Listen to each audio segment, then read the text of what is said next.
कहा जाता है कि सतयुग में लोग तपस्या करते थे, त्रेता युग में यज्ञ किए जाते थे, द्वापर में पूजा पाठ का महत्व था। लेकिन कलयुग में सिर्फ एक चीज सबसे असरदार मानी गई है, भगवान का नाम, यानी राम नाम। आज के समय में न तो हम कठिन तप कर सकते हैं, न बड़े-बड़े यज्ञ कर पाते हैं और न ही बार-बार तीर्थ यात्राएं कर सकते हैं। लेकिन एक चीज है जो हर कोई कर सकता है, राम नाम का जप। कलयुग में पाप बहुत बढ़ गए हैं, भ्रम बहुत है और सबसे ज्यादा तो मन की शांति गायब हो गई है। हमने बाहर की दुनिया में बहुत तरक्की कर ली है, लेकिन अंदर से हम खोखले होते जा रहे हैं। मन बेचैन है, दिल अशांत है और आत्मा जैसे कुछ ढूंढ रही है। ऐसे समय में राम नाम ही वो सहारा है जो मन को थामता है, विचारों को शांत करता है और आत्मा को फिर से ईश्वर से जोड़ देता है।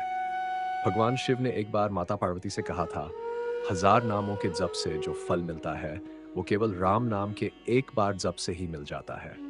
इसलिए सवाल ये नहीं है कि राम नाम कैसे सिद्ध होगा, असली सवाल है हम उसे कब और कैसे सच्चे मन से जपेंगे। राम नाम लेने के लिए किसी खास जगह, समय या विधि की जरूरत नहीं होती। बस दिल में प्रेम, आस्था और समर्पण होना चाहिए।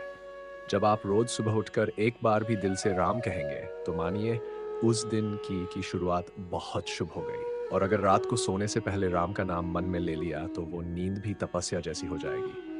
राम नाम कोई साधारण शब्द नहीं है। ये एक शक्ति है, एक अमृत है, एक औषधि है जो हर युग में असर करती है और कलयुग में तो सबसे ज्यादा। राम नाम एक ऐसा दीपक है जो मन के अंधेरे को भी रोशनी से भर देता है। जब जीवन में दुख, चिंता, मोह और भ्रम घेर ले, तब यही नाम है जो शांति देता है, राम। ये सिर्फ दो अक्षर नहीं है, ये एक मंत्र है जो जन्मों के अंधकार को मिटा सकता है और मुक्ति का रास्ता खोल सकता है। शास्त्रों में राम नाम की महिमा का खूब वर्णन किया गया है, लेकिन उसकी सच्ची गहराई वही समझ सकता है जिसने एक बार भी सच्चे मन से राम को पुकारा हो। अब चलिए राम नाम की इसी महिमा को एक सुंदर कथा के जरिए और गहराई से समझते हैं। प्रिय भक्तों, आपका आज के इस राम नाम के भक्तिमय प्रसंग में स्वागत है। अगर आप भी भगवान श्री राम के सच्चे भक्त हैं और राम नाम में गहरा विश्वास रखते हैं, तो मैं आपको एक बात कहूंगा।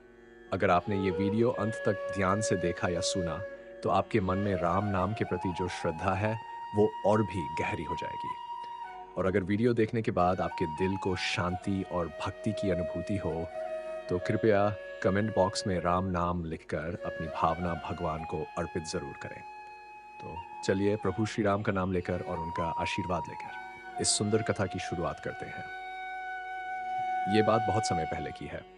दक्षिण भारत के एक छोटे से गांव में दयानंद नाम के वृद्ध ब्राह्मण रहते थे।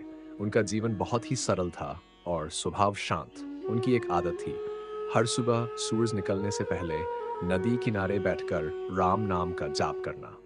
गांव के लोग कहते थे, इनके पास कोई खास शक्ति है, इनके बोलने में असर होता है। लेकिन दयानंद कभी किसी को चमत्कार नहीं दिखाते थे। वो बस मुस्कुरा कर कहते, मैं कुछ नहीं, सब कुछ राम नाम है। एक दिन गांव में भयानक बीमारी फैल गई। लोग डर गए, मंदिर, दुकानें सब बंद हो गया। हर तरफ डर और दुख का माहौल बन गया। लेकिन उस समय भी दयानंद जी बिल्कुल पहले की तरह नदी किनारे शांत मन से राम नाम का जाप करते रहे। ना उन्हें डर था, ना घबराहट। गांव के प्रधान ने आकर उनसे पूछा, आपको डर नहीं लगता? दयानंद ने मुस्कुराकर कहा, राम नाम से बड़ा कोई डर नहीं और राम नाम से बड़ी कोई रक्षा नहीं। धीरे धीरे गांव के लोगों ने उन्हें देखकर सीखना शुरू किया। कुछ ने राम नाम जपना शुरू किया, कुछ ने बस उनके साथ बैठना शुरू किया। और फिर जो हुआ वो अद्भुत था।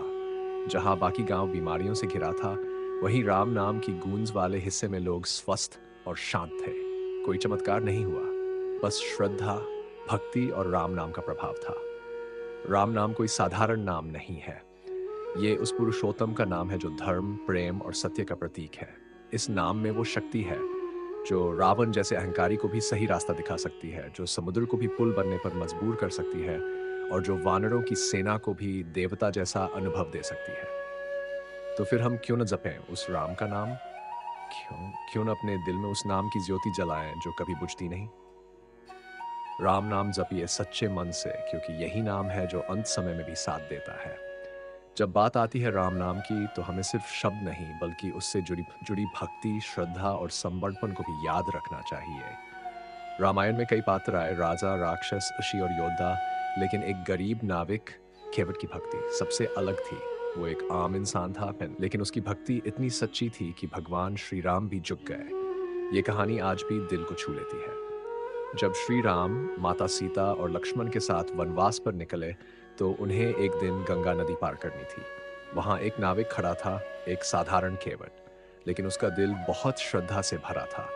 जैसे ही उसने राम को देखा, उसकी आंखों में आंसू आ गए। वो बोल, प्रभु, आपके चरणों की धूल से पत्थर भी औरत बन जाते हैं। मेरी नाव तो लकड़ी की है, अगर वो भी किसी चमत्कार से औरत बन गई तो मेरा रोजगार कैसे चलेगा? ये सुनकर लक्ष्मण गुस्सा हो गए, लेकिन श्री राम मुस्कुरा दिए। राम ने पूछा, तो फिर उपाय क्या है? केवट बोला, प्रभु, मैं पहले आपके पैर धो लूं, उस पानी को अपने सिर पर रख लूं, फिर आपको नाव में बैठा लूं। राम ने प्यार से कहा, तुम सिर्फ सेवक नहीं, मेरे अपने हो। तुम्हारी भक्ति तुम्हें पवित्र बना चुकी है। राम ने उसे गले लगाया और इस तरह एक आम नाविक भगवान के सबसे प्यारे भक्तों में शामिल हो गया। ये कहानी हमें सिखाती है कि राम नाम सिर्फ बोलने की बात नहीं है, बल्कि इसमें आस्था, समर्पण और सच्चाई भी होनी चाहिए। जब भी राम नाम की महिमा की बात आती है तो एक नाम स्वयं उठकर खड़ा हो जाता है, हनुमान जी। राम नाम की जब भी बात होती है, हनुमान जी का नाम खुद ब खुद सामने आ जाता है। वे सिर्फ भक्त नहीं थे, बल्कि राम नाम की सजीव मिसाल थे। एक बार माता सीता ने राम से पूछा, प्रभु, क्या आपने कभी हनुमान जी की भक्ति की गहराई को परखा है? राम मुस्कुराए और अगले दिन दरबार में सबके सामने सवाल रखा, राम नाम बड़ा है या मैं? सब चुप हो गए। राम ने हनुमान जी की ओर देखा और पूछा, हनुमान, तुम्हारा क्या मत है? हनुमान बोले, प्रभु, मेरे लिए तो राम नाम ही सबसे बड़ा है। जब तक ये नाम नहीं था, मैं सिर्फ एक वानर था, पर जब ये नाम मेरे दिल में बसा, तभी मैं हनुमान बना। राम बोले, क्या तुम सच में मानते हो कि राम नाम मुझसे भी बड़ा है? हनुमान ने कुछ नहीं कहा, बस अपनी छाती चीर दी। उसमें हर रोम रोम में राम नाम लिखा था। पूरा दरबार हैरान रह गया और राम जी की आंखों में आंसू आ गए। वे बोले, हनुमान, अब मैं जान गया कि मेरा नाम भी तब तक नाम नहीं, जब तक वो तुम्हारे जैसे भक्त के दिल में ना हो। यह प्रसंग हमें सिखाता है कि सच्ची श्रद्धा दिल से होती है, दिमाग से नहीं। एक और सच्ची कहानी है एक डाकू की, जिसका नाम था रत्नाकर। रत्नाकर जंगलों में रहता था और राहगीरों को लूटता था। उसका जीवन पाप और हिंसा से भरा हुआ था। उसे धर्म और दया से कोई मतलब नहीं था। लेकिन एक दिन उसकी मुलाकात हुई महर्षि नारद से। नारद जी ने पूछा, रत्नाकर, जिनके लिए तू ये सारे पाप कर रहा है, क्या वो तेरे पापों की जिम्मेदारी लेंगे? रत्नाकर को यह सवाल चुभ गया। वह घर गया और अपने परिवार से पूछा, लेकिन किसी ने भी उसके पापों का हिस्सा बनने से इनकार कर दिया। वो अंदर से टूट गया। वापस आकर वो नारद जी के पैरों में गिर पड़ा और बोला, प्रभु, अब मैं क्या करूं? नारद जी बोले, राम नाम का जाप करो, इससे तेरे सारे पाप खत्म हो जाएंगे। लेकिन रत्नाकर के पाप इतने गहरे थे कि वो राम नाम भी नहीं बोल पाया। तब नारद जी ने कहा, तो उल्टा ही बोलो, मरा मरा। रत्नाकर ने मरा मरा कहना शुरू किया। धीरे धीरे वो राम राम में बदल गया। उसका मन, उसकी सांसें और उसका पूरा अस्तित्व राम नाम में लीन हो गया। वो वर्षों तक ध्यान में बैठा रहा, इतना गहरा ध्यान लगाया कि उसके चारों ओर दीमकों ने घर बना लिया। वही डाकू रत्नाकर अब बन गया श्री वाल्मीकि। हाँ, वही वाल्मीकि जिन्होंने रामायण लिखी, जिन्होंने श्री राम के जीवन को अमर कर दिया। राम नाम एक ऐसा मंत्र है जो सबसे गिरे हुए इंसान को भी ऊपर उठा देता है, जो पापी को संत बना दे, जो अज्ञान में डूबे हुए को ज्ञान से भर दे। इसलिए हे आत्माओं, अगर कभी लगे कि ये बहुत नीचे गिर चुके हैं, तो बस एक बार राम नाम को दिल से पुकार कर देखो। सत्य सिर्फ एक है, और वो है राम का नाम, जो हर युग में था, आज भी है और हमेशा रहेगा। जिंदगी चाहे कितनी भी मुश्किल क्यों ना हो, अगर राम नाम साथ है तो रास्ता भी मिलेगा और रोशनी भी। तो आओ अब बचा हुआ जीवन राम नाम की छांव में बिताएं, जहां ना डर है ना मोह, बस है प्रेम प्रभु का और आत्मा का। राम नाम जपिए और परम शांति पाए। तो आज से ही राम नाम को अपनी सांसों में बसा ले, ना किसी को दिखाने के लिए, ना सुनाने के लिए, बस अपने अंदर के भगवान से जुड़ने के लिए। क्योंकि अंत में सब कुछ छूट जाएगा, लेकिन अगर राम नाम साथ हुआ तो जीवन सफल हो जाएगा। राम नाम ही जीवन का सार है। राम नाम ही कलयुग का सबसे बड़ा सहारा है। जय श्री राम।